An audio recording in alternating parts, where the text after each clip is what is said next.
morning. Brian Perkins here. I currently reside in Olathe, Kansas, and I'm homeless. Recently, I had a banana for the first time in a while, and I thought to myself, wow, it's been a while. Then I started thinking about the lack of nutritional value that's out there. There's not much. And then I started thinking about these weekly bags that we get at Catholic Charities. Mind you, they're closed Friday, so it's a lot you have to think about when you have to plan for the weekend and how much food and clothing you can receive from what's there. And I just started really thinking, wow, there's not much. Clothing is going down. I mean, it's a lot of things are going down at the moment. Commissioner Hanslick, you experienced this recently. Thank you for your help with Pam. You went through a lot of hoops and obstacles, but where did you get? Nowhere. There's nothing out there. I've called 211, like I've said, and I've said it in the Kansas City Star. I called 211 before I went to Missouri, and I was shocked what's not here. Because I moved here from New Jersey when I was 15 years old. It is beautiful. Like I've said, it's great here. But there's a lot of areas of opportunity. And when I called 211, I was just continuing to be shocked. I even reworded my Google search, thinking something would pop up. There has to be something here. I was wrong. These are people's lives. Like, I want to say you guys understand that. These are people's lives. They continue to take a step and a step and a step, running out of hope, running out of faith. I saw a woman named Joanne recently from the 1020 shelter that has a lot of arthritis, and she looked at me and I said, "Hi, how are you doing?" She goes, "I'm scared." She's an elderly woman. Please help Johnson County's vulnerable population. Thank you. Thank you, Mr. Perkins. One thing I forgot, if you would join me in checking your cell phone or other noise-making devices and making sure that they're turned off, we greatly appreciate your cooperation. Next, we'll invite Mr. Ben Hobert.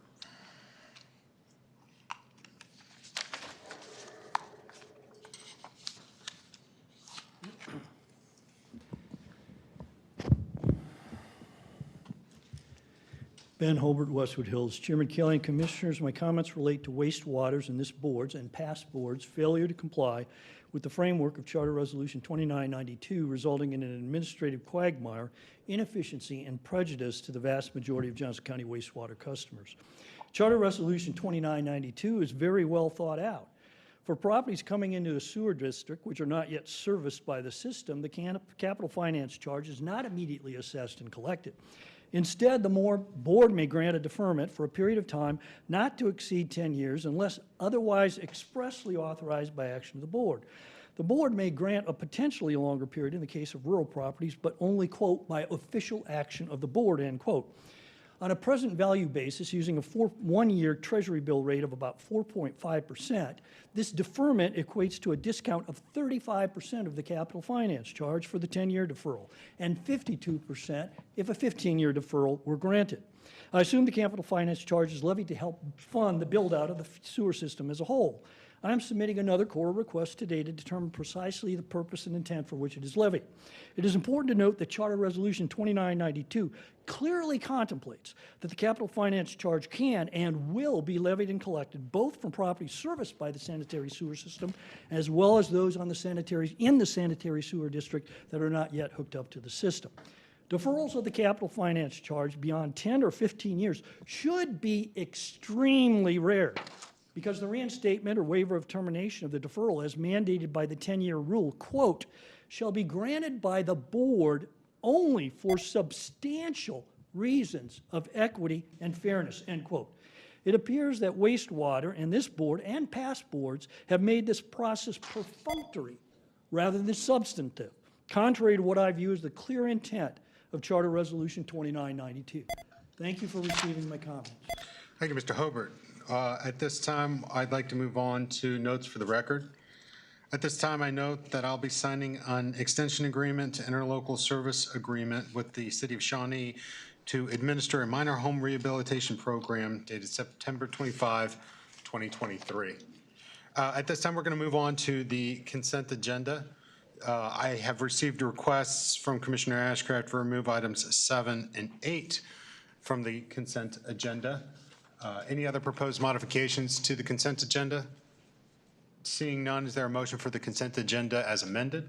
Commissioner Hansel. Thank you, Mr. Chair. I move to approve the consent agenda as amended. Allen Brand, second. So moved by Commissioner Hanslick and seconded by Commissioner Allen Brand. Would the clerk please call the roll? Commissioner Fast. Aye. Commissioner Myers. Myers, aye. Commissioner Brewer. Brewer, aye. Commissioner Hanslick. Hanslick, aye. Commissioner Ashcraft. Yes. Commissioner Allen Brand. Allen Brand, aye. Chairman Kelly. 7 in favor, none against. Is that consistent with your count? It is. Very good. Then we'll move on at this time to what was number 7 on your consent agenda. It's resolution number 157-25, considering the appointment of Commissioner Myers' nominee Bob Willis to the Board of Code Review. I note that this comes after the reorganization and reestablishment of the Board of Code Review. Mr. Willis is a general contractor and therefore fits the requirement of crafts and professions that was assigned to Commissioner Myers. Commissioner Ashcraft, further questions or comments at this time? No, Mr. Chairman, your summary was on point. I appreciate that. You're welcome. Is there a motion? Commissioner Myers. Thank you, Chair. I move that the Board of County Commissioners approve resolution number 157-25, appointing 2nd District Commissioner's nominee Bob Willis to the Board of Code Review. Allen Brand, second. Moved by Commissioner Myers and seconded by Commissioner Allen Brand. Further questions, comments, discussion? Seeing none, would the clerk please call the roll? Commissioner Fast. Aye. Commissioner Myers. Myers, aye. Commissioner Brewer. Brewer, aye. Commissioner Hanslick. Hanslick, aye. Commissioner Ashcraft. Yes. Commissioner Allen Brand. Allen Brand, aye. Chairman Kelly. That's aye. 7 in favor, none against. Is that consistent with your count? Very good. Then we'll look at resolution number 158-25. This is appointing Commissioner Brewer's nominee Stacy Cooper to the Community Corrections Advisory Board following the reorganization and reestablishment of the board. Ms. Cooper represents the crafts or professions of public and private social service agency to the board. Commissioner Ashcraft, further question? Again, Mr. Chairman, you've answered all my questions. Thank you. Very good. Thank you. Commissioner Brewer? I'd be happy to make a motion when appropriate. It is appropriate. I move that the Board of County Commissioners approves resolution number 158-25, appointing the 3rd District Commissioner's nominee, Stacy Cooper, to the Community Corrections Advisory Board. Allen Brand, second. Moved by Commissioner Brewer and seconded by Commissioner Allen Brand. Seeing no further questions, comments, discussion, would the clerk please call the roll? Commissioner Fast. Aye. Commissioner Myers. Myers, aye. Commissioner Brewer. Brewer, aye. Commissioner Hanslick. Hanslick, aye. Commissioner Ashcraft. Yes. Commissioner Allen Brand. Allen Brand, aye. Chairman Kelly. Aye. 7 in favor, none against. Is that consistent with your count? It is. Very good. Well, then at this time, we'll move on to your previously scheduled action agenda. Thank you very much for your patience. We'll consider the Johnson County Transit Strategic Plan. I'd like to quickly thank Josh Powers, Arenado, and the entire transit team for their work on this process over the last 18 months. To all of the volunteers and community members that have provided feedback, thank you very much. Mr. Powers, I know we've seen not only sections of this, but the entire plan on several occasions, but anything further you would like to provide at this time, sir? Chairman, Commissioners, good morning. Josh Powers with Transit. I do have some very rudimentary clarifications and offers to answer questions, but if it's all right with you, I would like to ask your permission to bring the Johnson County Transit Council Chair, Heidi Thummel, up to the podium for some comments. Absolutely. Welcome, Chair Thummel. Good morning. My name is Heidi Thummel, and I serve as chair of the Johnson County Transit Council. I'm here on behalf of the JCTC to express support for the adoption of the plan and to provide perspective based on our discussions over the past 2 years. Public transit is a vital resource that connects people to jobs, education, healthcare, and essential services. It provides affordable and reliable transportation to individuals and families, especially those who may not have access to a personal vehicle. By supporting transit, we help reduce traffic congestion and contribute to a more sustainable environment. Furthermore, robust transit service promotes economic growth by making our county more accessible to residents, businesses, and visitors. Three main areas for which there was a lot of consensus among the members of JCTCs are set forth in the plan, including increased frequency along main corridors to build a strong foundation for transit, consideration for various types of users and a right-sized fleet to accommodate demand, and recommendations for future route improvements when additional funding is available. I urge the county to continue exploring funding, policies, and partnerships that enhance and expand transit service. By doing so, we are investing not only in transportation, but in the health, prosperity, and inclusivity of our entire community. Thank you for considering this statement in support of transit service. Thank you very much, Chair, and thank you to the JCTC for all of their work on this process. Mr. Bowers? Chairman, thank you, Chair Thummel, for those comments. So a couple of brief clarifications. As you alluded to, you have seen this information on a number of occasions, both at work sessions and at agenda review. I would just want to point out a few things. The focus of the strategic plan is to improve our system, but remain within our existing budget, right? So no new revenues for the implementation of this plan.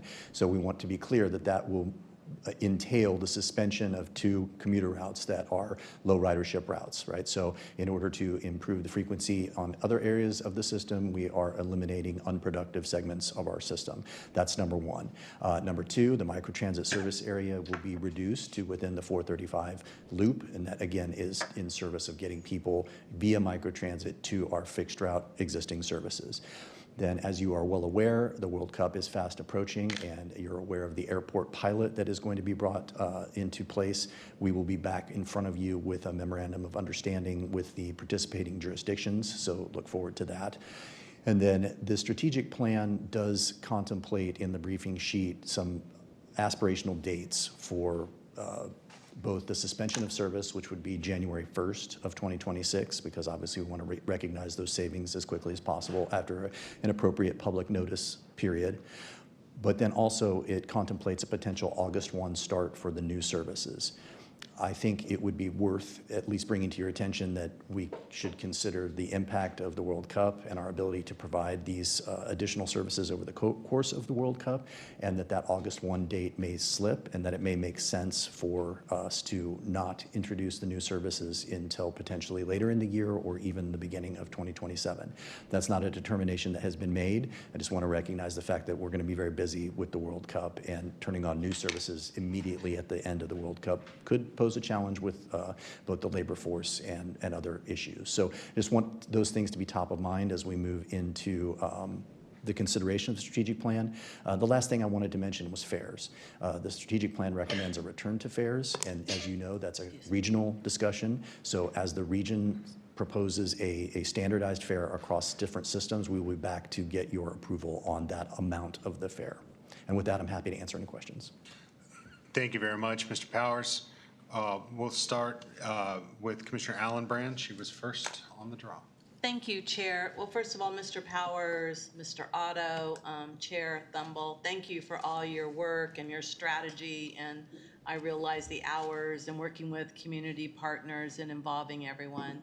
Of course, I always hate because of my district, but I truly believe as the growth happens in the 6th district, and that is going to take a partnership with businesses and others in there to provide more transportation is needed. But you're taking care of people that actually need it, so there's still work for them. And I agree with you.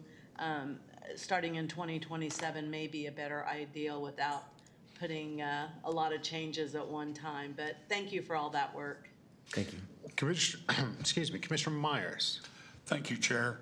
I'm excited to see this plan implemented. An awful lot of work went into it, and I want to thank everybody that had input and put together this plan. It's been a long time coming. A lot of work to do, though, in transit for Johnson County in the future. But I think this is an excellent start, and we will see how this proceeds. But again, I'm excited to see it implemented, and Chair wants commissioners have had their opportunities to ask questions, I would like to make a motion. I appreciate your willingness to provide a motion. That honor's already been promised, but I appreciate it. Commissioner Brewer. Yes, I'm in on the actual strategic plan, so help me, Mr. Powers, on the PowerPoint. I'm not sure what corresponding slide this is, but 38 of the strategic plan is the foundational system proposed going forward in 2026. Do we have a slide in the PowerPoint that we can bring that up? There we go. So you shared, a reasonable request, and I appreciate that you're reflecting on the reality of capacity and wanting to make sure proposed timing and the realities of the World Cup and some of the transit needs there may not come to fruition in the way that it was previously anticipated. But if you could just take a moment and go into the weeds with me a little bit. So you're sharing that this plan was being phased in with a stand-up date originally proposed around August of 2026. Your comments were, that you made, is that there could be a delay. Is that a delay on portions or all of it? What would potentially not go into place in 2026? Because how I heard you describe it, I thought about the fact that we're doing two things. We're shrinking the footprint in some types of services a bit in order to accommodate the priority that came out of the strategic planning process, and that is how do we achieve better reliability and frequency. So just let me know what is it that would possibly be delayed beyond August of 26? Sure, Commissioner. I think that, again, this is not written in stone. We just want to be prepared for whatever eventualities may occur. And I appreciate that. So there's no censure on that. I appreciate that. I'm just wanting to understand. Okay, absolutely. So the recommendation of the strategic plan would be that we would suspend 2 express routes January 1st of 2026.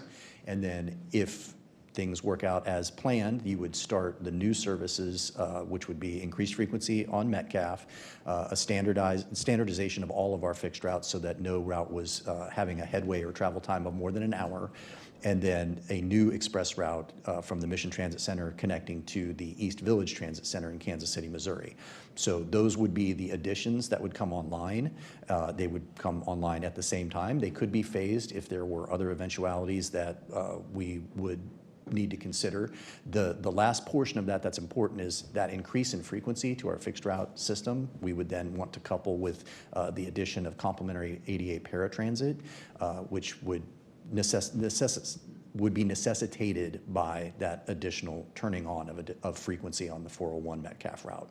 So all of those pieces, the plan is to turn them on at the same time, whether that be August 1st, October 1st, or January 1st of 2027, but that doesn't mean that we couldn't also approach it from a phased approach. So during the World Cup time, is the current system as it's currently being operated, is that still how it would be operated during those dates of the World Cup?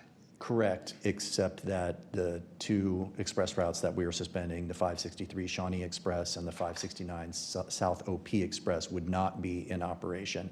And then obviously you have the pilot airport service that would be stood up. And then obviously I think you're aware that we're in talks to bring some other additional World Cup services forward. Okay, that helps me a lot. One thing I'm trying to be sensitive to is we're trying to do some things to alleviate what we anticipate to be additional traffic on the roads. And so I was just trying to understand what still will be in place as far as transit, right? Regular transit routes as an alleviation or, another option, in addition to what other services might come on just during the World Cup. So I appreciate the explanation. Thank you. Commissioner Hanslick. Thank you, Mr. Chair. I think it's important to note really what a monumental step this is for the residents of Johnson County and the taxpayers of Johnson County. This is the first time in my experience that we've had an actual plan for how to build out our transit system. And it's been a long time coming, and I think taxpayers should be very pleased that we have a plan that makes the most effective use of the funding, that gives us steps forward for when and if we get additional funding available. And it is a movement toward the improvement of our system. I just think we need to stop and note this, that it's a very significant day in Johnson County that we are adopting this transit plan. And I say that having many years of experience working with people as a social worker who struggled because of the unreliability and the constant change in the routes of the previous system without a plan. So I am very proud of Johnson County for implementing this plan, and I look forward to, in years to come, seeing this plan be implemented and be to the benefit of everyone in our county. And with that, I'm glad to make a motion, Mr. Chair, unless there are other comments. We'll allow Commissioner Ashcraft to make a comment, and then we'll take a motion, continue discussion. Commissioner Ashcraft. Thank you, Mr. Chairman. Well, Mr. Chairman, I have some reservations about this effort. Given the topography of the region and the demographics, I struggle with, and I have for many years, the big box bus approach. And I also have struggled with, and Commissioner Hanslick is right, we have tried to stretch existing resources well beyond capacity to appease temporal issues, but at the cost of the system's vitality generally. And I have to agree with Commissioner Hanslick, well, at least in part. There was a plan about 15 years ago that called for a comprehensive system, but I think they wanted like an 8 to 12 mil increase, and that didn't get a lot of traction. But this plan, I would agree with you, is the first time where we've tried to take a realistic look at what the resources are and what service we could provide to a subset of Johnson County. And I will tell you that I support that concept, and I also support the idea of bringing back fares to see how this system will function as what I would call a standard expected service delivery mechanism, somewhat of a utility, but a transportation-related utility. So while I have these reservations and am going to be looking forward to opportunities to partner with the communities that benefit from this proposed plan and its coming expansions, I will be supporting this with reservations and with the hope that we can find the economies that make this type of transportation, or quite honestly, Mr. Chairman, a more realistic attempt at transportation, whether it be self-driving buses or cars or some other mechanism, because to me the big box bus approach doesn't work. But this attempt is valid, and I want Mr. Powers to be successful. And the reason I am supporting this, at least in part, is because Mr. Powers, over the years, I have seen him make mistakes. And what I like about him is he comes back to us and says, you know, based on the best available data we had at the time, we thought it made sense, and it didn't work out. So we made adjustments. And that offers you a great deal of grace, in my opinion, Mr. Powers. So thank you for that. Thank you for this effort, and we'll see if it works. Thank you, Commissioner. Commissioner Hanslick. Commissioner Hanslick, would you like to make that motion? I'd be glad to, thank you.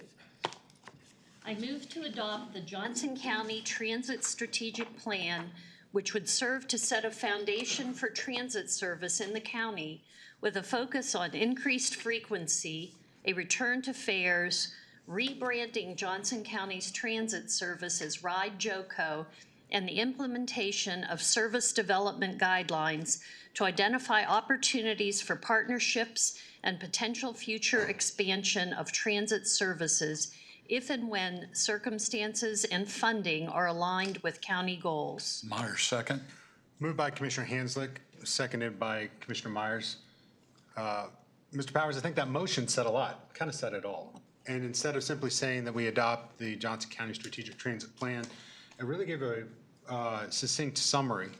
And the use of the term foundation was one of the ones that I had written down prior to hearing the motion read, in that this is a great opportunity to start and to build from.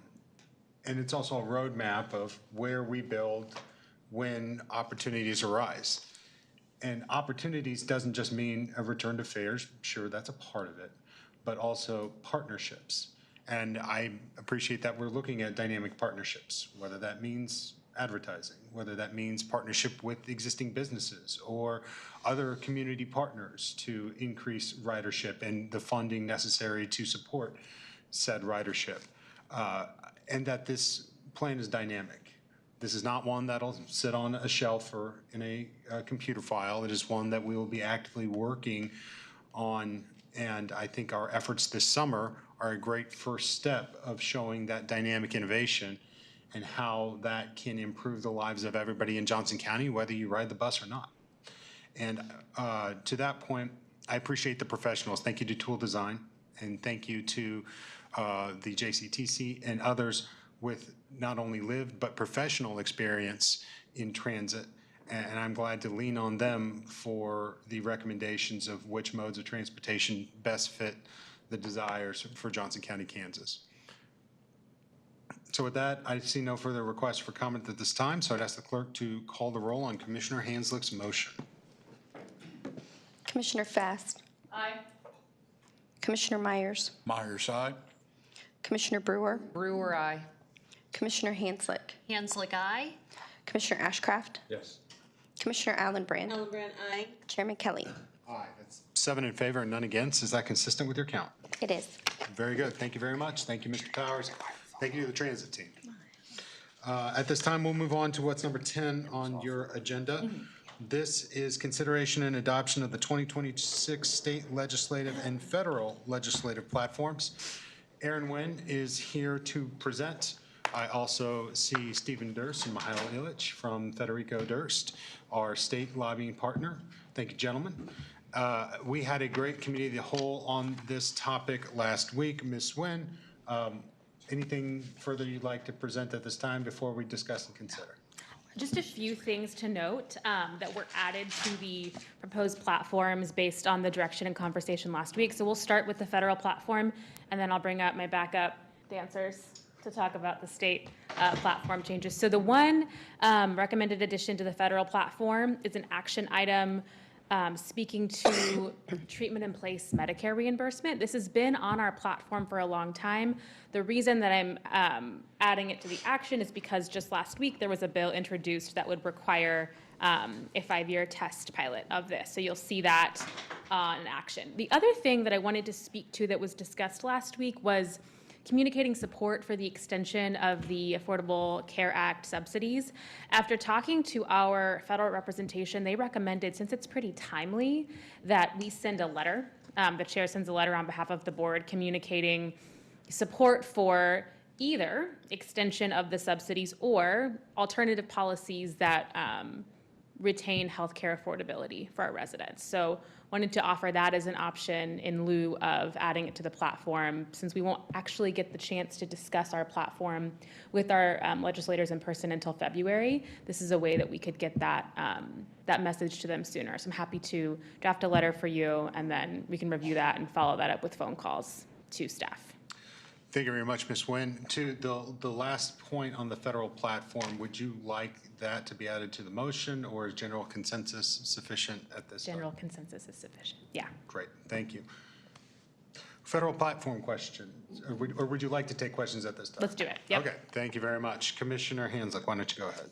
Thank you. I just want to note and thank Ms. Nguyen that our federal platform includes supporting the reauthorization and increased funding for the Older Americans Act.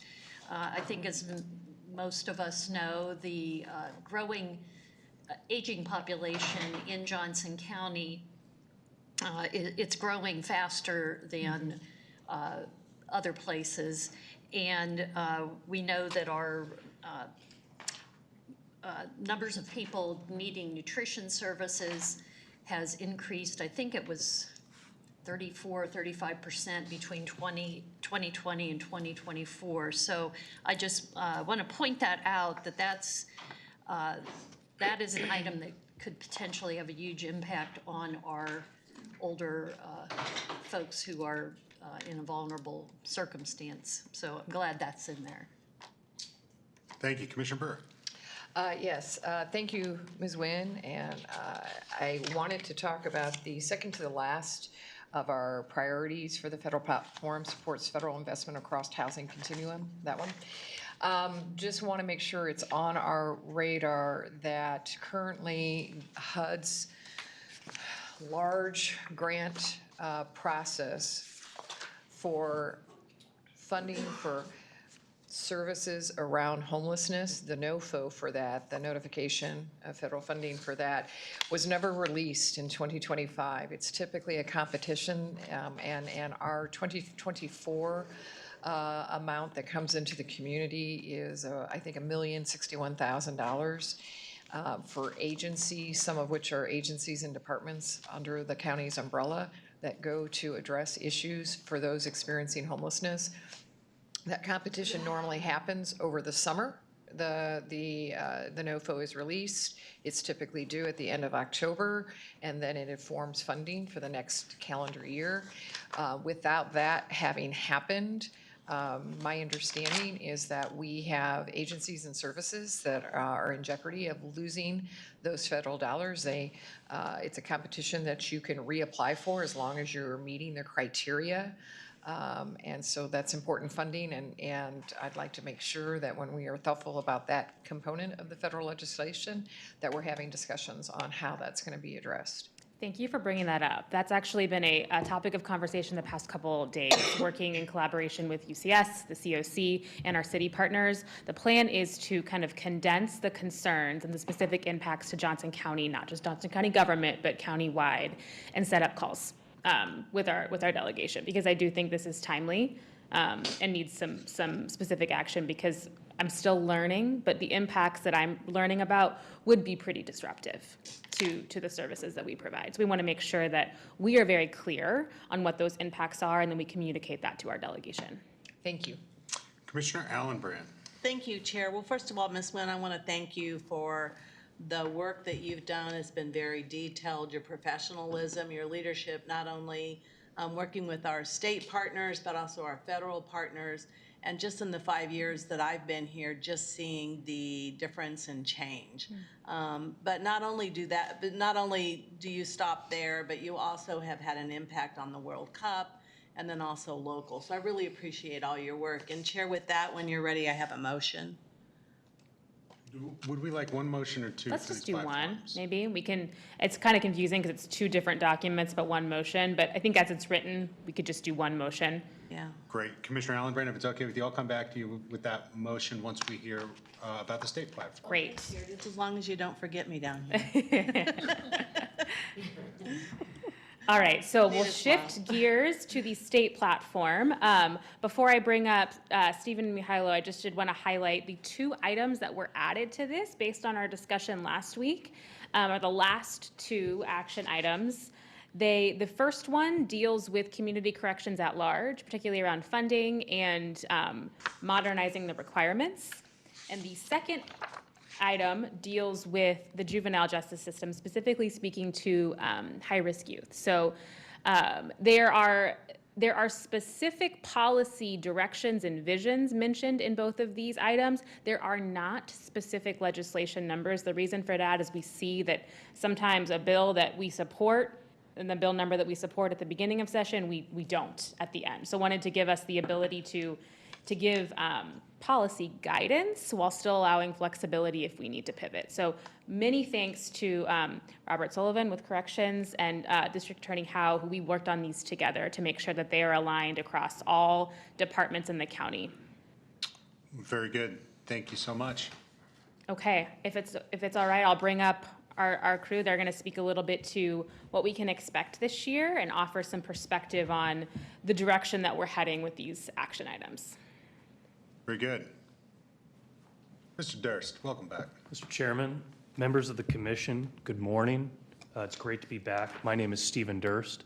I'm a resident of Johnson County, and I'm the Durst and Federico Durst Consulting. We've been working with Johnson County since, I think, around 2017.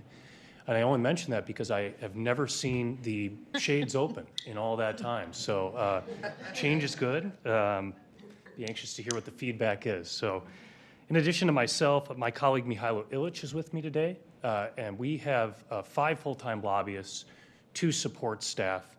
And this year, I believe we'll have around 7 legislative clerks who will monitor committees in the Capitol, which is very important, especially for Johnson County, which has so many interests in Topeka.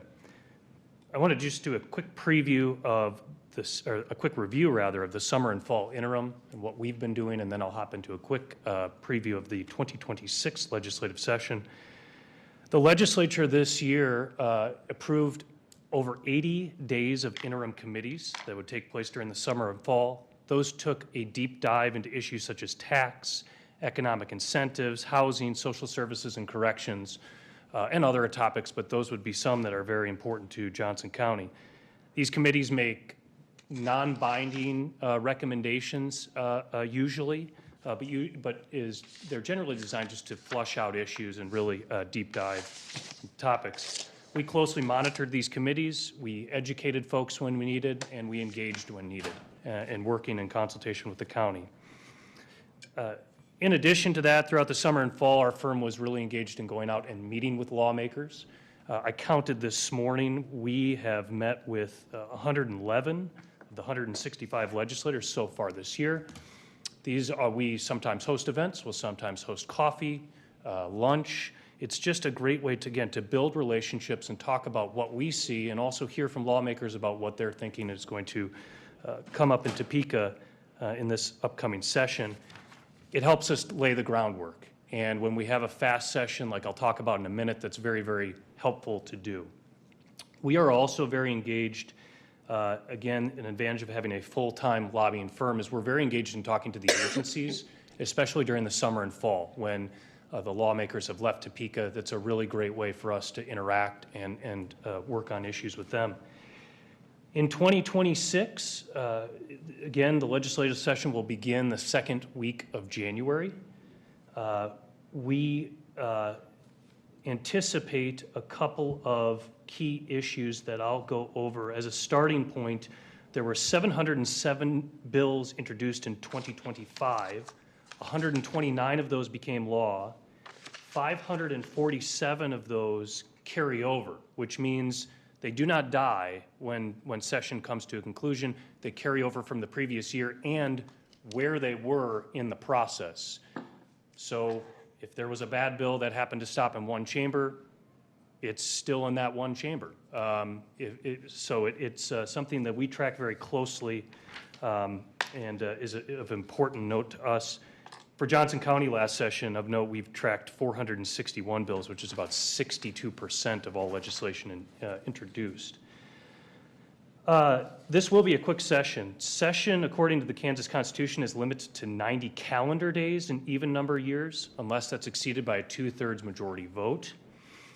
We do not anticipate that vote to take place, so we believe it will be a very, very quick session. And we've heard that from members of leadership who we've engaged with, we've given the county members to engage with, so we believe that to be true.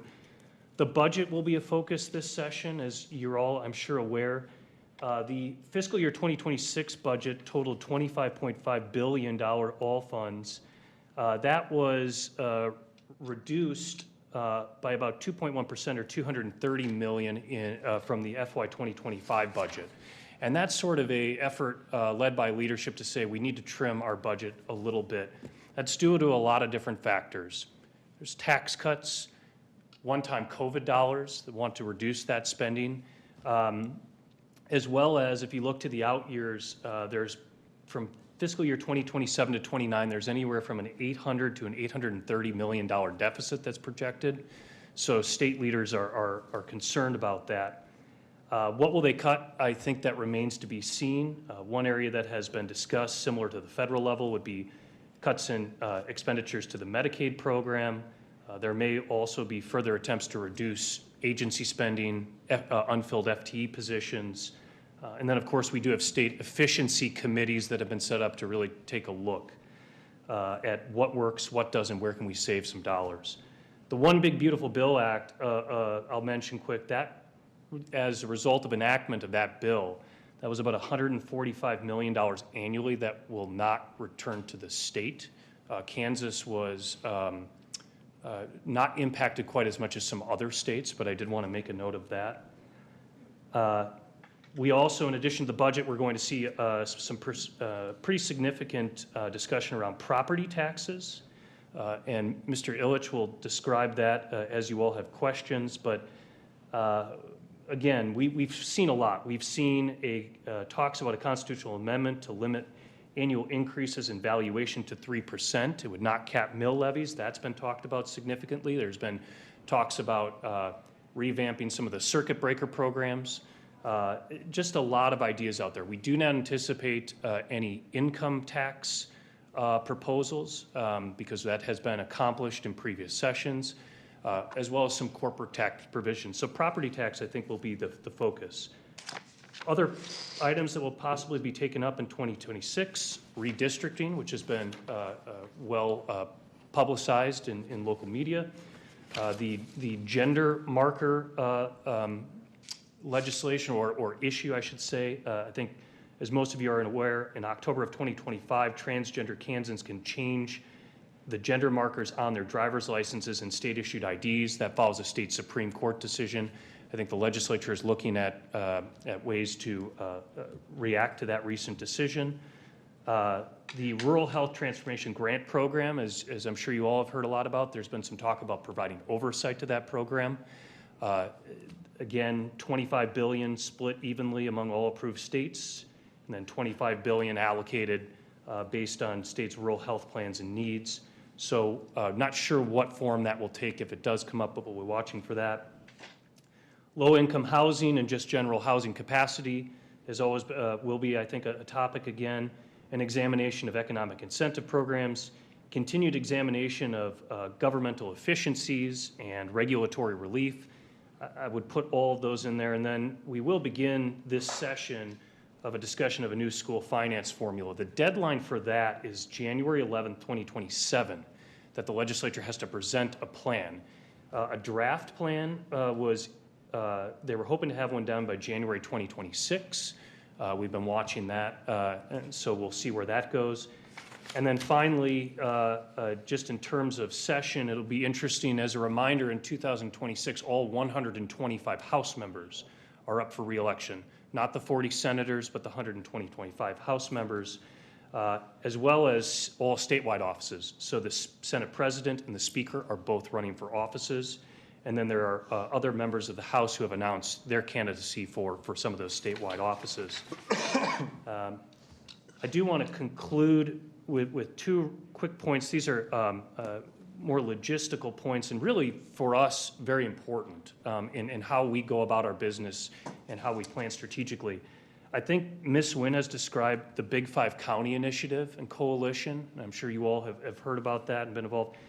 We believe that brings a lot of value. It allows us to not always be on point, but rather a member of a larger group that interests often align. Again, Johnson County does not always need to use that political capital when you have those others. So that is a good thing. There's several situations in which this has already been utilized. Property tax reform, the ongoing discussions about reform on vehicle tagging.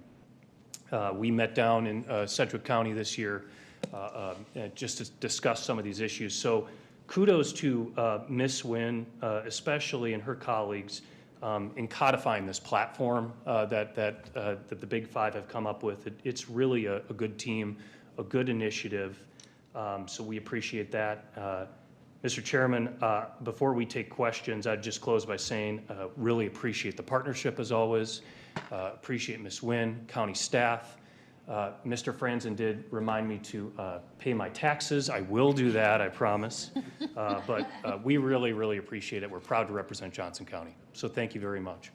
Mr. Durst, thank you very much. We appreciate the work that you and your team continues to do for Johnson County. With the myriad of issues that you described there, it would be impossible or near impossible for Johnson County on its own to be able to track everything. But we know when something arises in Topeka that Federico Durst can be there in a flash, and we should appreciate it. So thank you so much. Thank you. I know we're having a little bit of technical issue right now, but we will continue our discussion on the state platform. We'll start with Commissioner Brewer. Thank you. Ms. Nguyen, I just wanted to express my appreciation for the addition of the two other items to our state platform regarding corrections funding and outcomes for high-risk youth as liaison to the Juvenile Corrections Advisory Board. I know this is an issue that we have been discussing, and I think it's timely on where that interim committee met, so I'm happy to see the inclusion of those, as well as pleased with the overall platform. So thank you very much. Commissioner Fast. Well, there's all this technology now. I was at a meeting this week, and the state's talking about putting the frail elderly waiver has never had a waiting list like the intellectual disabilities and the persons with physical disabilities have a waiver. So they're talking about having a waiver for a frail elderly. And I know you've made this to be more conceptual, but that is something I think we need to really start advocating on now before they do decide to start the waiting list. And I mean, that's all about budget next session, but my district has the largest number of seniors, and Senior Care Act, they haven't really increased that. So with that be a waiting list, I mean, there'll be more individuals in nursing home care. Absolutely. I think to your point, there's several places in here under the maintaining high quality of life that would support any sort of initiative that comes up. So let me get with you and learn more details about that so we can track it specifically. But I absolutely think that policies that support older adults are well covered in this statement. Not seeing further requests for comment at this time, so I'll go to Commissioner Allenbrand for the motion. Thank you, Chair. I move to adopt the 2026 Johnson County State Legislative and Federal Legislative Platforms. Brewer, second. Moved by Commissioner Allenbrand, seconded by Commissioner Brewer. Commissioner Ashcraft has a question. Thank you, Mr. Chairman. Well, Mr. Chairman, first of all, I wanted to acknowledge that Ms. Nguyen has done a good job of organizing the platforms. There's a lot in there, and the effort, as was mentioned earlier, about the work with the Big Five approach makes sense, I think, legitimately, and its potential education and cross-understanding of multiple jurisdictions on issues that may be germane, not just to Johnson County, but to the state as a whole. So I commend you for that. My challenge, Mr. Chairman, is that there is a lot in both of these items, both of these platforms, that I have reservations about. I am challenged because it comes across as suggesting that maybe we're being tone deaf when we're dealing with both the federal and state legislative bodies, and some areas of overreach for financial consideration, as well as related to being involved in rent control efforts or expanded language access or the climate action plan being embraced, not to mention Panasonic options in the federal platform. I've always believed that growth should pay for itself. Panasonic is real, is having an impact, may very well have a huge impact on transit. but to look for the federal government to fund that, particularly in this day and age, I don't think is reasonable, a reasonable expectation. So my vote will reflect those concerns. Thank you very much, sir. Well, with that, I will ask the clerk to call the roll on Commissioner Allenbrand's motion. Commissioner Fast. Aye. Commissioner Myers. Brewer, aye. Hanslick, aye. Commissioner Ashcraft. No. Commissioner Allenbrand. Allenbrand, aye. Chairman Kelly. Aye. 6 in favor, 1 against. Is that consistent with your count? Well, the platforms are therefore adopted. Thank you very much, Ms. Nguyen. Thank you, Mr. Durst, Mr. Illich. And we'll move on at this time to item number 11. This is the recommendation from our opioid work group. I'd like to thank our Deputy County Manager, Julie Cairns, as well as Sierra Wright from Mental Health, who presented at our Committee of the Whole last week. Ms. Cairns, thank you for that presentation and good discussion. Is there anything further you'd like to provide at this time?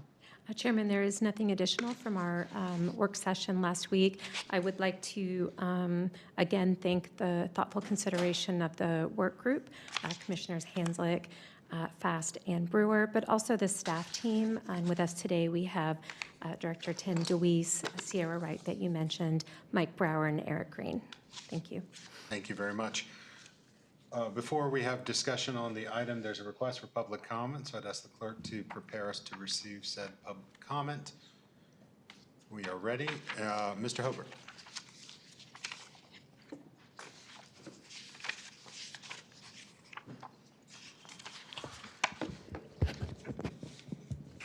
Ben Hobart, Westwood Hills. Chairman Kelly and Commissioners, I offer the following comments on the proposed adoption of the Opioid Settlement Fund's work group recommendations.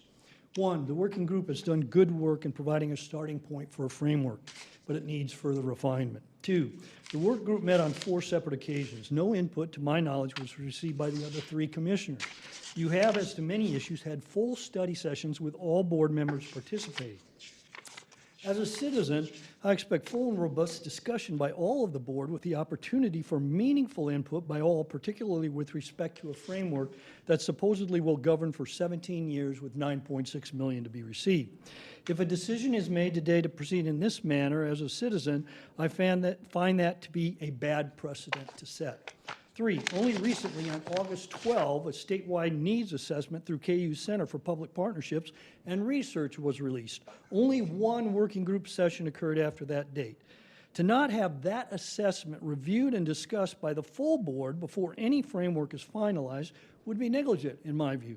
4, I disagree with the suggestion that the Prevention and Recovery Coalition, as the county's, should be the county's coordinating body for opioid strategy, led by the health department.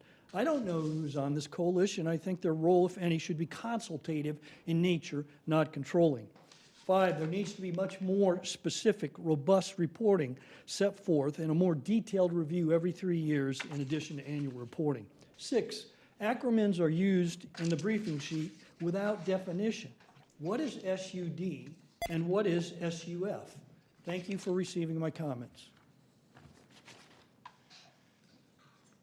All right, we'll invite back up Ms. Cairns, and Ms. Wright is here to answer questions as well as is necessary. We'll start with Commissioner Brewer.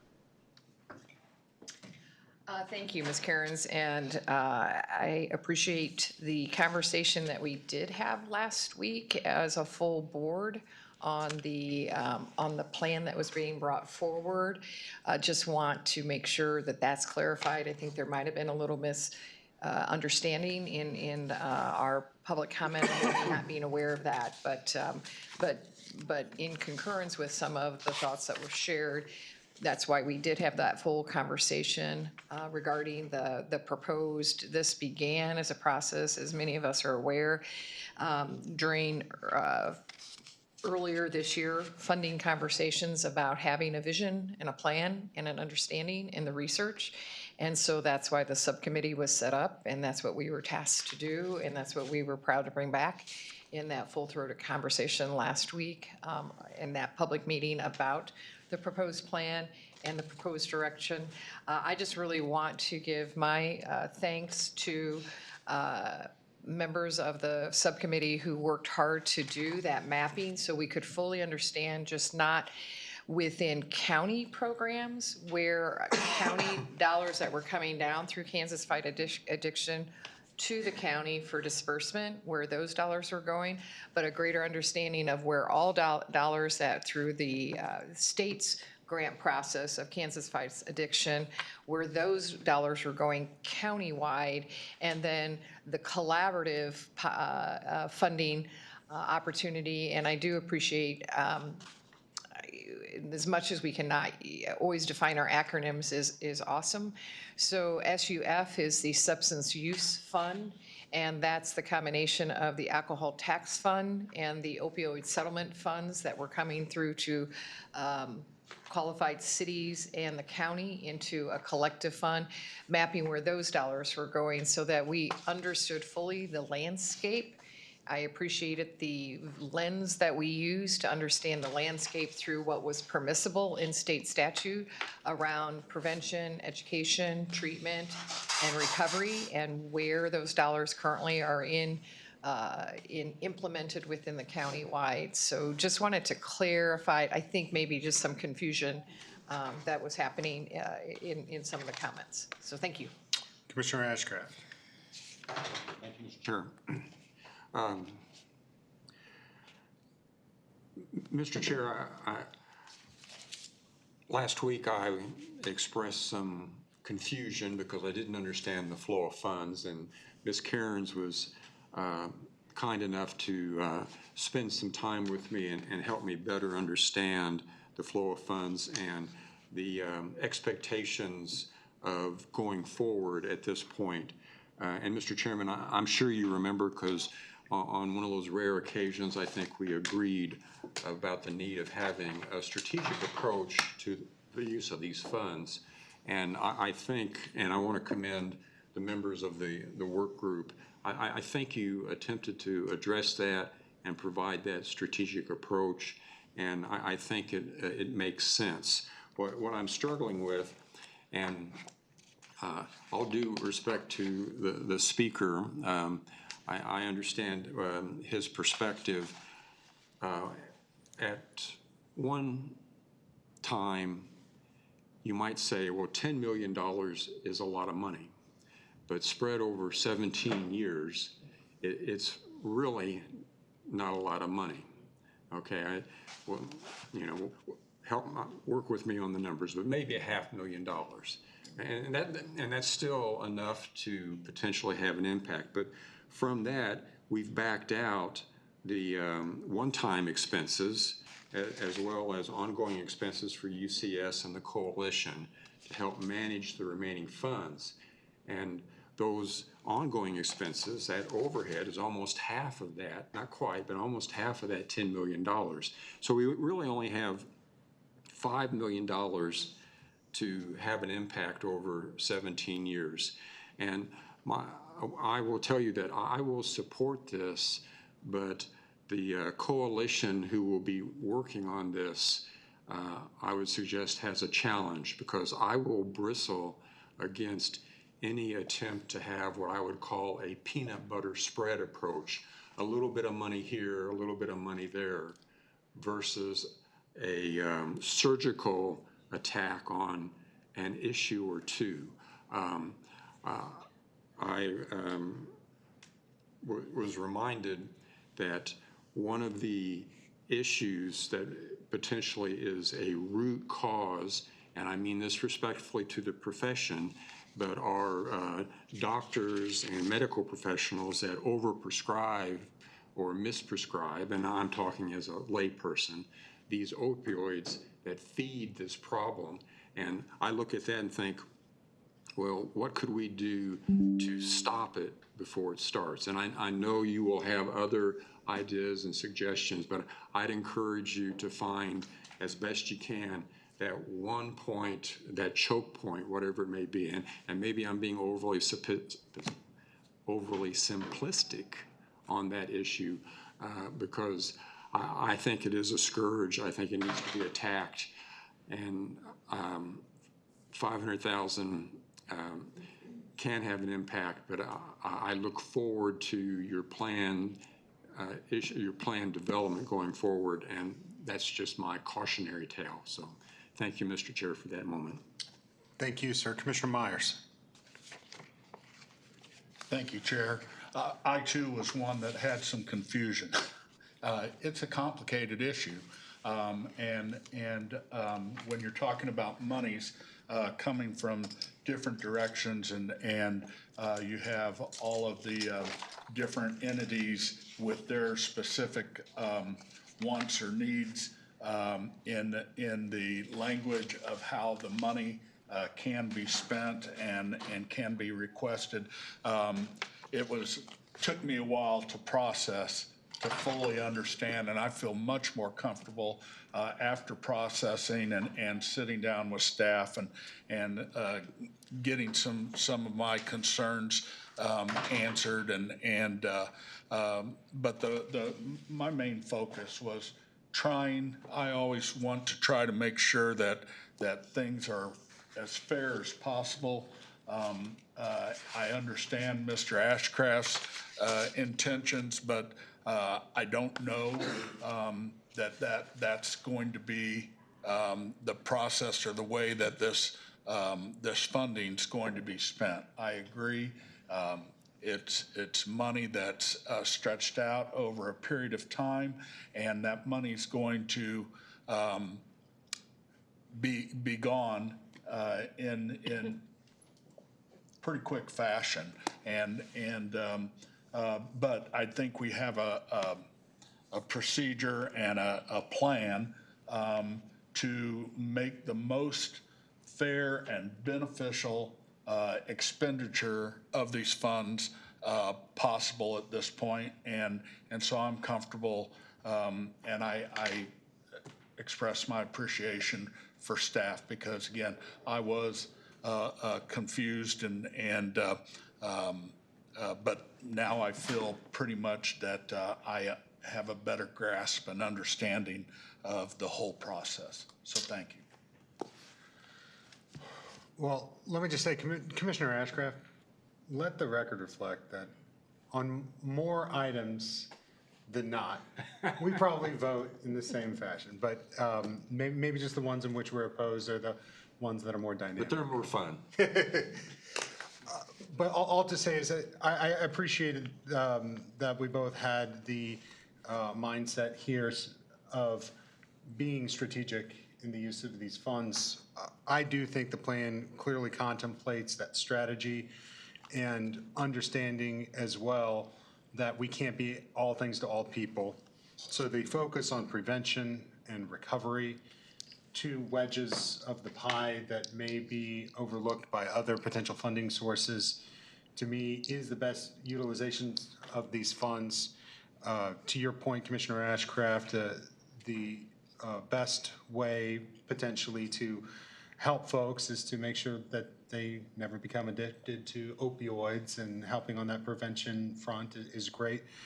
But you mentioned this scourge that has affected so many people across our community, those who find themselves in recovery. I don't want to forget about the opportunity to save those lives. And the inherent value in the human beings who are going through recovery, who sometimes are overlooked, I think is a real opportunity for us to utilize these dollars in a way that saves lives and recognize that inherent human dignity in those individuals and the struggle that they are facing. So I appreciate the focus that we have here on recovery specifically. I also appreciate the detailed plan that is to come from the working group.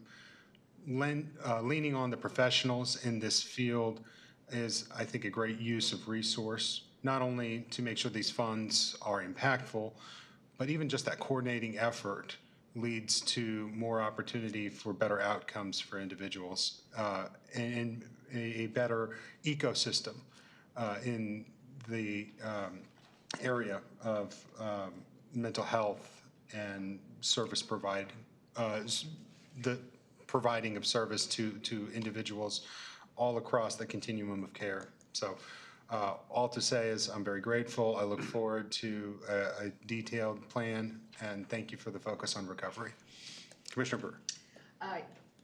Yes, thank you, Chair. I would like to address some of the thoughts that Commissioner Ashcraft has shared, and I appreciate your recognition that when we think solely of the amount of dollars that we as Board of County Commissioners have decision-making authority over in the picture of the opioid settlement, that approximately $600,000 a year over those 17 years feels like not enough resources to address the full problem. I think that's why we were very intentional as a subcommittee to say if we just put ourselves in that silo and only looked at it from the aspect of what are the dollars that we have decision-making control over, we're not seeing the whole story. Knowing that the state grant process retains 75% of the settlement funds, and then cities and counties get 12.5%, cities get 12.5%. We were addressing a number of things. One, that's part of the reason why we have this community organization, that it's doing the pooled fund of some of the city and county dollars, because when you put those pooled funds together, along with the alcohol tax fund dollars, which some of that can be used for similar types of interventions, that's over $3 million a year in Johnson County that is going out to programming on top of the $500,000 that the county is making decisions on. And by mapping and being strategic, the hope is that as the state looks to move to multi-year larger grant decisions, that our county services and programs, be they county under the county umbrella or the community umbrella, are working together to maximize those funds that we can bring into the community. And by taking this very intentional global approach to all dollars that are possible within the county, then we do have, I feel, substantial funding to make a measurable difference in this arena. And when appropriate, Chair, I'll be happy to offer the motion. Let's go to Commissioner Allen Brand. She hasn't had an opportunity to speak on this item. Chair, I was just going to say we've had a lot of discussion and study group, and I was going to offer that motion. I'll go ahead and let Commissioner Brewer do it. Commissioner Brewer, would you like to offer the motion? Absolutely. I move that the board adopt recommendations of the opioid settlement focus work group. Second. So moved by Commissioner Brewer, seconded by Commissioner Allen Brand. Commissioner Ashcraft? Thank you, Mr. Chairman. Ms. Cairns, just for clarification, does the coalition, do they already have a set expenditure approach in terms of how they want to use these dollars, or is that still under development? Speaking to the money that the board has already allocated to them, the $100,000 per year, they've been programming that through a half FTE plus education initiatives such as the You Never Know campaign. This action that the board is considering taking today will then ask them to come back and program the remainder of those dollars. So Okay. that has not yet happened, but that will come back before the board before any action is taken. I just wanted to make sure. And I appreciate the comments of my colleagues. I will suggest, though, that I'm not necessarily overly assured that the state's approach to this issue is the most value added. So Commissioner Brewer, fitting those holes or finding those holes and filling them. And I just wanted to offer, I'm not locked into a particular approach, but I do want to encourage you to be surgical and go upstream as much as possible and at least consider those options. And it will be difficult, but I looked at some of those tables that you offered in the presentation where it just appears that there are dollars just spread all over the place, and that may help a particular program at a particular time, but does it get to the root issue? And that's easy to say, not easy to do. But if anyone can do it, I think Mr. DeWeese is in here. I'll expect him to have it done before the end of the week. Commissioner Hanslick. Thank you, Mr. Chair. Well, I think first of all, in response to Commissioner Ashcraft's comments, that was a major focus of the work group, was to make sure that we are not just spreading funds without a plan. And I think we worked really hard to make sure that happened. Second, it is very complicated. You've got the Kansas Fights Addiction Fund, you've got the municipalities funds, you've got, then here in Johnson County, we have UCS that distributes some of the funds. We've got the Prevention Recovery Coalition. It gets very complicated, and certainly anyone could have offered to be on that work group. So that's always an opportunity. But I also wanted to ask just for some clarification on something that Commissioner Ashcraft said. The $100,000 that is committed to UCS and the $100,000 to Prevention and Recovery Coalition, those aren't just for operations. That includes funding that's going to be redistributed to the community. And I want to make sure that's not overhead. Those are part of the funding that's going to go back into the community.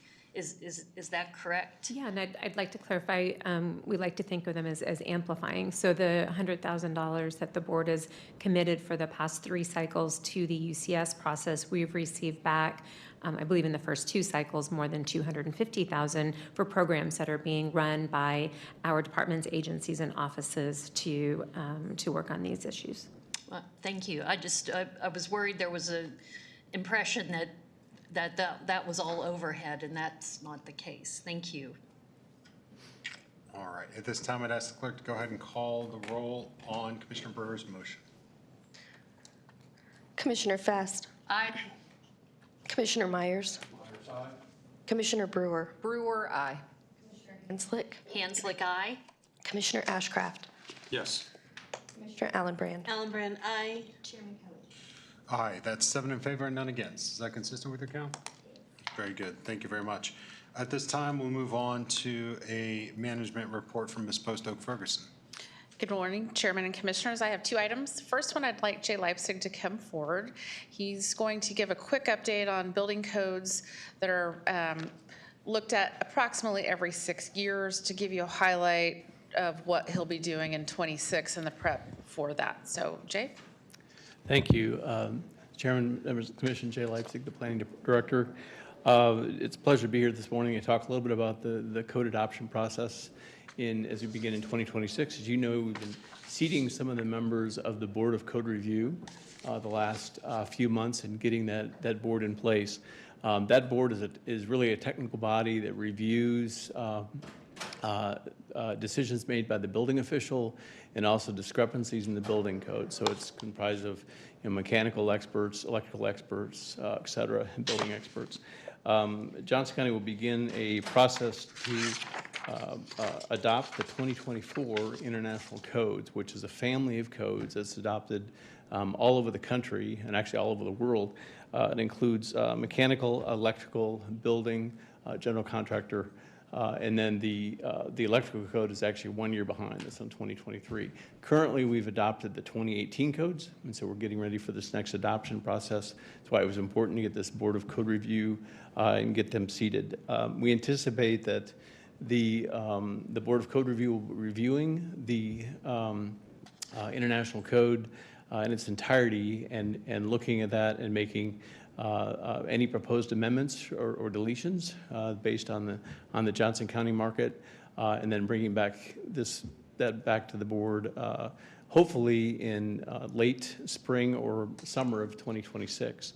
Along with that, we have a fairly sophisticated process. We're also proposing a stakeholders committee that would be comprised of building officials, developers, other design professionals, also representatives from the Metropolitan Energy Council, as well as the home builders, to get a very comprehensive review completed of the code and make recommendations for that would be feasible for our market. Keep in mind, the international code is written, it's a standardized code that applies to all over the country. So jurisdictions have to go through and make local modifications and deletions to that document. There's a informal group called the Johnson County Building Officials Group that has been meeting to review the template of that document. They have nearly completed that review. So this is a technical group that looks at developing a template that can be used for the local Kansas City market, with the goal being that we would be using the same uniform code for all of the cities. And then that each particular version of that code would be brought forward to the building or to the decision-making body of that city to make a final decision. So that way, the thought is that we're using generally the same code. There's some modifications here and there, but we try to use the same standardized code throughout for all the cities for the county. Mr. Leipzig, thank you. This is an incredibly important process, and while it may seem less dynamic or fun, as Commissioner Ashcraft may put it, to some of the other items on which we disagree, this is so incredibly important as we think about the priorities that this board has set, whether it be housing or continued economic development or the opportunity for our communities to thrive, the safety of our community, the investments that we make, and how we make sure that we get the best possible return on that investment over a long period of time. So I appreciate the intentional approach that you're taking here and working with all of the cities in Johnson County. I would hope, and I look forward to continuing discussions with you about this, that engagement process is robust, that not only the building officials within these cities, but the policymakers within those cities, the building community within those cities, those that have expertise in efficiency and in home building, for example, but that our engagement doesn't stop at county line. We're a metropolitan area market, and making sure that we have the best opportunity to coordinate codes processes to other counties and other municipalities with which we share a border gives our region the best opportunity to have dynamic investment in saving the time and expense of doing different codes across the street from each other and allowing good development to thrive. So thank you for making sure that engagement is robust, and I look forward to doing my part of that process. Thank you. Commissioner Allenbrand. Thank you, Chair. You know, and the chair, that was well said. I guess my biggest concern after reading a huge article about outpricing to being able to build affordable homes, that we're putting so much criteria on them that they can't build affordable homes, but we also have to be safe. So I'm glad that you're going to use some of those developers, because I did, after that article was out, I did talk to some other developers as well. And the Overland Park has put a lot of criteria in. I know the city of Olathe did a very extensive housing market study, and they noticed areas where they can go in with some infill homes and maybe not have such strict guidance there, so they can go in and build other homes within that area. So I'm glad to hear, and I just would encourage you to make sure you bring those partners in to hear what they have to say. So thank you for that. Commissioner Hanslick, I see Mr. Norris getting up here. Okay, Commissioner Hanslick. Well, just as with the transit strategic plan, this is also huge. This is a huge step forward for Johnson County and, as the chair said, for our region. The disparate building codes across the county and across the region have been a major barrier for a lot of developers when they are looking at building housing. And so to have the county take the lead to try to bring together some uniformity and consistency across the county is really incredible. Fortunately, I think with the 2024 IECC, we have the opportunity to bring together more voices. I remember in February when we were at the NACO conference, hearing from the national director of the National Home Builders Association in support of the 2024 codes. So I think the combination of the codes, which provide kind of a menu, I mean, to Commissioner Allenbrand's concern,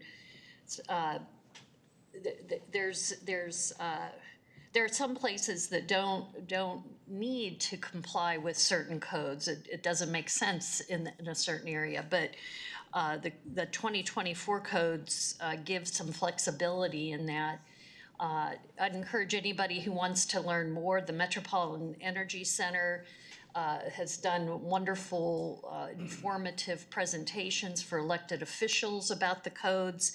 And like the chair, and as a member of the MARC board, this is something we're talking about at the regional level. And I think Johnson County has the opportunity to kind of set the tone and the example for this. So this is terrific news. And as always, Mr. Leipzig, you are out in front of everyone else in working on innovative and forward-thinking active actions. So thank you. This is great news. Thank you, Commissioner. And just to be and completely clear and transparent, I appreciate the compliments. However, in this process, we're modeling a process that the city of Overland Park is doing as well. So it's really a collective effort, but each city adopts their own version of that code. So just keep that in mind. And the county, they're building a code would apply to the unincorporated area. The county is a little bit different in that we have, very simple projects, for example, barn building and that type of just residential homes. And then we have these very sophisticated industrial projects that are being built at the airport. So it kind of runs the gamut between all types of building. But the Johnson County building officials have developed this template that that each city will take back and go through their own adoption and review process. And I just want to make sure, just to point out, that we will be as inclusive as we possibly can. It's always representatives from the Home Builders Association, as well as the Metropolitan Energy Center, and everyone in between. And so we have the developers, architects, other builders will all be part of that process to make sure we have a very comprehensive building code. Chairman, can I clarify? I think Jay, you just did, but just for clarification to make sure we're all on the same page, one of the reasons why I put it on the manager's memo is just before we start the year, the understanding of what the county's role is and what we're taking on versus when Jay says that Johnson County building officials, that doesn't mean Johnson County government led. I just want to clarify that, as I'm just asking you for clarification. There's MARC committees that are doing it. There's others. The ad hoc committee that you referenced, my understanding is focused on the unincorporated area. So I just want that clarification so we're all on the same page. And if we need to adjust, we can adjust. But I just wanted, that's one reason why I put it on the manager's memo, was to say before the year starts, let's understand what our role is. And so can you clarify what I? That is correct, Penny. The Johnson County building officials, there are, I believe, 23 members or 23 people that basically comprise of building officials and chief fire officials from around the metropolitan area that get together and look at that code. And so the stakeholders committee that I'm talking about would be it's a broad combination of people that would get together and also review the code in conjunction with the Board of Code Review, which is looking at some of the technical aspects of that code. So with the idea being that when that process is completed, we'll have a fully vetted code that from different opinions and interests of a variety of different people, and will be a sound code that we can use, because really it's all about safety and safety for the public, and that's what we want to ensure and make sure that it's fair for everyone. And I just want to add that Johnson County government is not taking it on for the cities, because the cities working through the collective building code officials in their each jurisdiction will take, I know you said they'll take it to their own, but we're not really leading it for the cities. The cities want to be leading their own, and like the Overland Park model, they're meeting with those stakeholders within the city. Right. Our building officials are talking so that we can learn from each other, coordinate where it makes sense. I just wanted to clarify that. And if we need to adjust, if there's other thoughts, then I wanted to talk about it now before we get into 2026. And Adam, I know you and I have talked. I think that's what you're clarifying, but if you have anything to add, please do. Okay. While I understand that every city's got their own process and everybody's got their own jurisdiction, if there is a lack of coordination here, there's a big missed opportunity for our county and for our region. And while I understand it's not our responsibility to be all things to all people, we have a unique opportunity to coordinate when possible. And so I'd like to continue to stress the need for coordination. Commissioner Myers? Thank you, Chair. And I agree with that. Coordination when possible is important. The standardization, for a minute there, I thought, things have really changed since I was involved in city government with the city of Shawnee, because that was one of the things. And I think it's, to be clear, we're still going to hear from developers or whoever that's going to have that complaint that, well, this city's regulations are more strict than another city's, and so I have to be aware of many different codes to be able to understand and do the work that I need to do in those cities. And I don't think that's avoidable, but I understand the standardization's important, but it's also important for cities to have that autonomy to be able to say, this is how we want our code to be, because we may want it more strict than what the standardization of a particular code might be. And I know that was the case when I was in Shawnee. Our codes were even at a little bit higher level. We heard about it, but again, it came down to what we felt was important as safety. So I'm glad that you're doing the work that you're doing. I would love to see that standardization as much as possible, but realize it's not going to be standard across all the cities. Commissioner Ashcraft? Well, Mr. Chairman, if I understood your assertion correctly, Bless you. if I understood your assertion correctly, then I would say I couldn't agree more. Commissioner Hanslick talked about the Home Builders Association person at NACO. He also pointed out that the cost of construction is in a lot of ways intensified by codes, and he made the comment, codes costs, and he said something, I believe, that it can add between 25 and 40% onto the cost of housing, depending on the price point and location. But that's significant because we have competing values here, how to promote affordable housing, how to promote safety and convenience. And I would encourage Mr. Leipzig to try to encourage the work group to look at it from the developer's perspective, and I think that's the point that we've made, but also the ultimate customer that will be the consumer, and what can we do? It's interesting, Mr. Chairman, I just had a meeting, an informal meeting with a couple, actually several developers, and they asked me the question, well, what is affordable housing in Johnson County? So I've been pestering Mr. Leipzig and his staff because and so far the best answer I have is it depends. And they're asking, well, we can build to depends if we know what depends is. And I'm being a little bit silly, but that's the challenge. And when codes are in play, you may build to the code And that's not necessarily to affordability. And I know there's a lot of debate there, but go forward, make it happen by the end of the week. Well, you know the end of the week's tomorrow, right?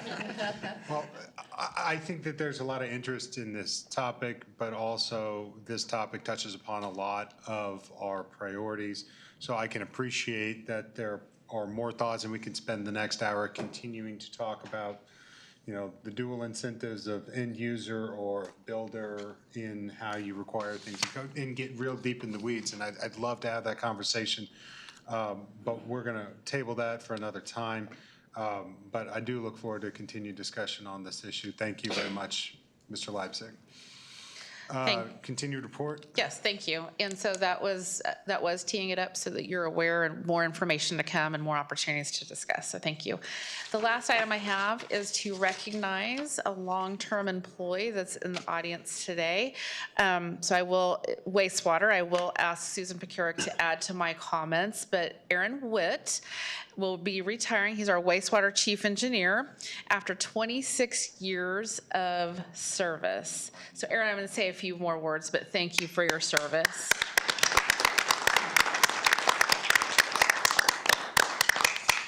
You know, 26 is a long time with the changes in technology and a lot of innovative things that our wastewater crew has done, and the amount of awards they've won, and Aaron's made a big piece of that.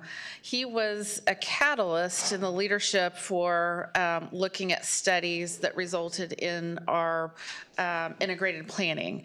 And as you know, that has allowed us to work with EPA and other regulatory agencies at state level as well to be creative with our financing and have solutions that are different than what they have been in the past and give us some flexibility. So, you know, he did studies and was instrumental in the Tomahawk wastewater plant. And as you know, a reminder, that saves $750 million over 35 years when you compare that to the next lowest cost alternative had we not been creative working on the integrative plan. So that's just one example. He does have a high-performing team that will carry on his work. And I owe something to Mr. Witt. We've worked together for a long time on a lot of projects. I used to work directly with wastewater.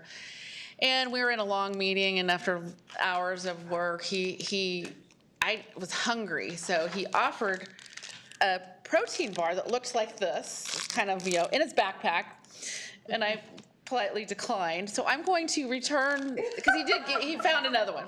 I'm gonna give him this, plus one that looks more edible. So, Aaron, thank you for your service. Thank you.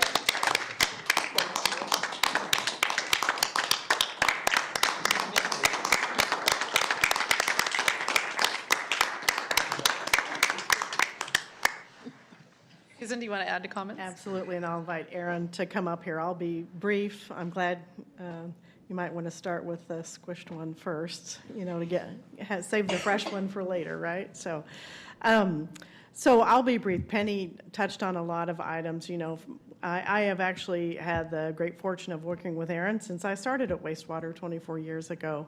And we've worked closely together, particularly for the last 9 years in his role as chief engineer. As Penny said, you know, he's a catalyst for so many things. He advanced our asset management system to a more data-driven system.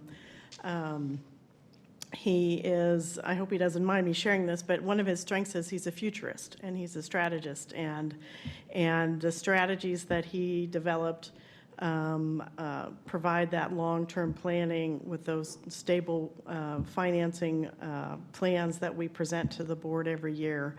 He is also very technically sound, so he's respected not only locally by the engineering community, but nationally. Many of you may not know that he was an author on a chapter in a wastewater technical manual on infiltration and inflow. So he is an all-around amazing engineer, and the impacts that he's had are not just short-lasting, they will be long-lasting. So many of our customers, and they may never know Aaron Witt, chief engineer, but they will feel the impacts of the work that he has done and the foundation he's laid, and his amazing team continues to carry that on. So they'll be able to feel that through our service and through our rates for years to come. So I appreciate very much, Aaron, everything you've done.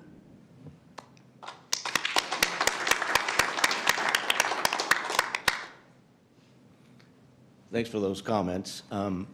It's been an honor to serve the community over the past 26 years. It's been awesome working with the board, and Penny and her team, definitely Peg and her team have been needed on the many awesome projects and programs and efficiencies that we've come up with over the years, and I'm proud of that. I would say that the success that we have as a department is due to the hard work and dedication of our team. And it's been awesome to be a part of that team.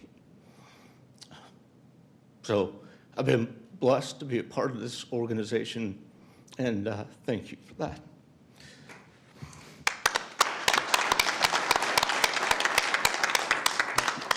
I'll end on a happy note.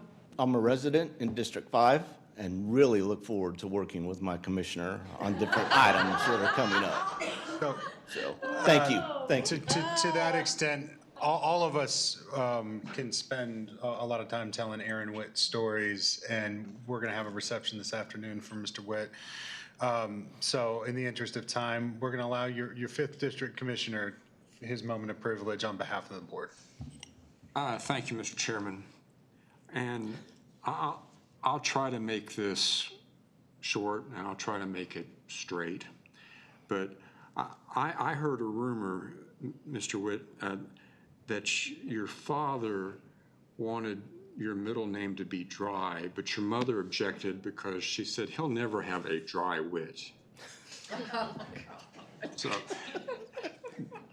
but Mr. Witt is a very sincere, dedicated professional, and I have enjoyed him immensely. And I won't talk about the story of the blonde wig, but I will mention that he was doing a lot of work with other staff on the collection system, and they were struggling to try to come up with solutions. And one of his solutions I thought was really out of the box. It was to have a bake sale to help pay for the backlog and getting it up to date. And I would say that shows his ingenuity and his sense of humor, and it will be missed and always respected. And I will say that you're one of the few people that I will remember every time I flush. I love it. Thank you. That concludes my report. Thank you, Chairman. Thank you very much. At this time, we're going to hear a report from our county auditor's office and our county auditor, Doug Jones. We'll let the presentation get loaded up here. There we go. Mr. Jones, welcome back. Thank you. Good morning, Mr. Chairman, members of the Board of County Commissioners, Doug Jones, County Auditor's Office. Today's performance audit presentation is focused on the Sheriff's Office bonding process. Tanner Banyan and Michelle Cleveland conducted the audit. We conducted the audit in accordance with government auditing standards. The audit focused on the efficiency and effectiveness of the bonding process. We determined the Sheriff's Office has designed and implemented procedures to effectively manage the process, and we did identify some areas for improvement. Why this audit? An effective bonding process maintains public safety and the rights of eligible individuals to bond out of custody. In our discussions with the sheriff and his command staff about potential audit topics, they suggested a review of the bonding process. They expressed concern about the current staffing practices that may not be the most efficient use of lieutenants' positions. For the past several decades, shift commanders, the lieutenants, have been tasked with performing most of the process for bonded releases. This graphic shows a high-level overview of the bonding process.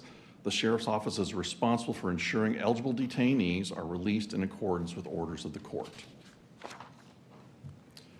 An effective bonding process maintains public safety and the rights of eligible individuals to bond out of custody. The Sheriff's Office has procedures in place to manage that process. Written procedures reduce risks of releasing ineligible detainees from custody, help staff understand their roles and responsibilities, and strengthen oversight and confidence in the bonding process. Detention Bureau shift commanders play a key role in that process. They review bond eligibility, process bond payments, review bond conditions, and approve the release under the bond. This is in addition to their primary duties. Shift commanders in the detention facilities can spend 30 to 45% of their time performing bonding process duties. This often prevents them from spending as much time as they would like on other primary duties. We surveyed peer agencies, and the responses indicated other sheriff's offices use staff other than lieutenants to manage the bonding process duties. Assigning the responsibilities to line personnel or sergeants would be inconsistent with the peer group. This would also allow shift commanders to focus more responsibilities and consistent with their management role. The Sheriff's Office process for handling cash bond payments does not comply with the county's financial and internal control policy. The current process does not segregate the cash handling duties. Shift commanders perform the following cash handling duties when processing a cash bond. They accept the cash from those providing the bond, count the cash bonds with electronic counters, issue receipts to individual, print second receipt for inclusion in the holding envelope, places the cash in the envelope with receipt, fills out the envelope info with the court information, inmate name, amount, seals, initials, and dates the envelope, places the envelope in a safe with only access by the shift commanders. The Sheriff's Office financial staff, they do not open the envelopes for a second count verification, but they do verify the information on the envelopes do match the daily bond list. We made 2 recommendations to the Sheriff's Office to improve efficiency and use of the shift commander position in the bonding process and strengthen cash controls. The Sheriff agreed with our recommendations and is taking actions to implement them. I want to thank staff and management in the Sheriff's Office for their cooperation and input throughout this audit. Now that I've finished the presentation, management is here to discuss their response. Following that, we'll be happy to answer any questions you may have. Thank you very much, Mr. Jones. I'd invite our Sheriff, Byron Roberson, at this time. Thank you, and good morning. I appreciate the auditors and their work that they did. We have gone through a comprehensive deep dive into everything from policy to procedures to staffing analysis to try to find the most efficient way to do our job. And this is one area that we identified that we could use an outside perspective on, which was the auditing services. So pretty much we agreed with everything. We kind of knew that there was an issue. This is a system that we inherited. There were a lot of processes that other agencies we've noticed around Kansas and other places use a different system. Some of it, like I said, we inherited. Some of it is processes that we were given to by the court, one of which is the money. I don't like doing the money. I don't want to be in between counting money, turning over money, things like that. Every other agency in the state, that is done by the court. But that is, for some reason, was given to this sheriff's office many years ago, and we haven't found a way to give it back. But I would love to find that way, to find a process that we no longer have to deal with the money transactions. We will continue to work on a process to do that. Otherwise, the job of processing bonds, it is an important job, and it can be something that is a high liability, because if you don't have the proper, the person who has the expertise to know all of the systems that we work in. Odyssey, as probably everyone knows, has its challenges. It's somewhat of a difficult system to navigate, but that is an important system in calculation of a person's time that they are calculated to leave or to be released from the detention centers. So that is something that a person has to have a firm grasp of. And also, there's several other systems that are involved in this formula to release people. And I say that because, whoever does this, it still is important, but the liability is mine. So I want to make sure that the person, whoever, however we get to our end result, is a person that has to be very competent. It can't be just anyone. It has to be someone that has to be, familiar with the processes and be able to work within that. So that is how the lieutenant has been chosen over the years to do that, because they've had other people in the organization do it. But what ended up being is that because there is a certain amount of liability for not releasing or releasing someone who should be kept, who should be still detained in the jail, the liability comes back on the sheriff. So that is why the lieutenant has always been the person in the jail that has been, selected to do that. Some of that is also manpower. We do not have additional personnel that can be dedicated to do this job, because as I said, as far as our staff analysis, we've also separated responsibilities and shifted responsibilities amongst the supervisors in the jail so that we have the most efficient running jail, but also supervisors are working the job of supervision.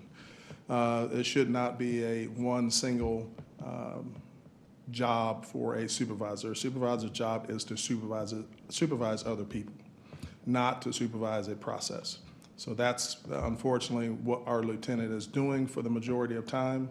At times, it's even longer than that, depending on how many people are being released. So we're paying a lieutenant whose job is to oversee personnel to do a single job of releasing inmates.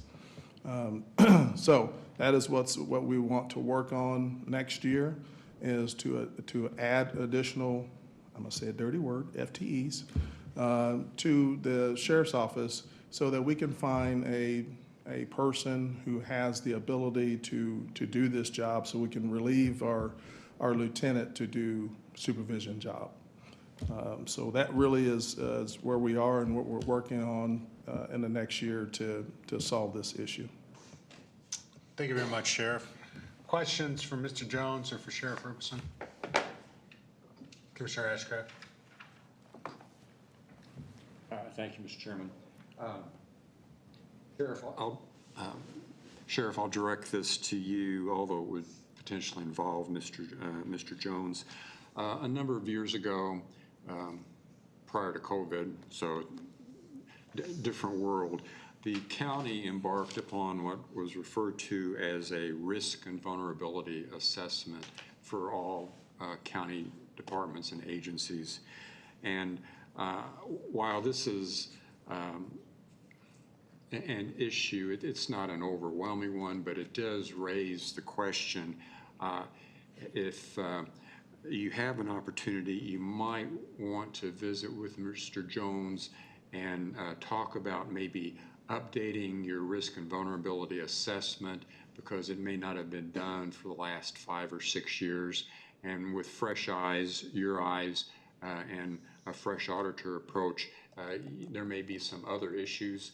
So when you look at your staffing needs and expectations, if you look at all these efforts and opportunities together, there may be other alternatives. I'm not suggesting you should or shouldn't come forward, but I would encourage you to look at all the potential points that may have been overlooked in the past. Commissioner Ashcraft, we did have a discussion with the sheriff and his executive team talking about the risk assessment, so we did go through one, and that's where this audit came from, was that discussion with them. Okay, thank you. Very good. Well, seeing no further questions, thank you very much, Sheriff. Thank you very much to our county auditor and the county auditor's office. We have 3 executive sessions today, 3 different committees of the whole as well. And Does that we're make a herd? It's just about, and we're about an hour behind schedule. So at this time, we take commissioners' comments. I'm going to go ahead and reserve my commissioner comment this time, but if anybody wants one, please let me know. Okay. We will say Happy Thanksgiving. We're thankful to be able to serve the people of Johnson County on this board. At this time, we'll go ahead and recess this meeting. We'll take a brief break to switch the technology, and then we'll start with our first committee of the whole. Thank you all very much. We're in recess. Thank you, Chair. What time?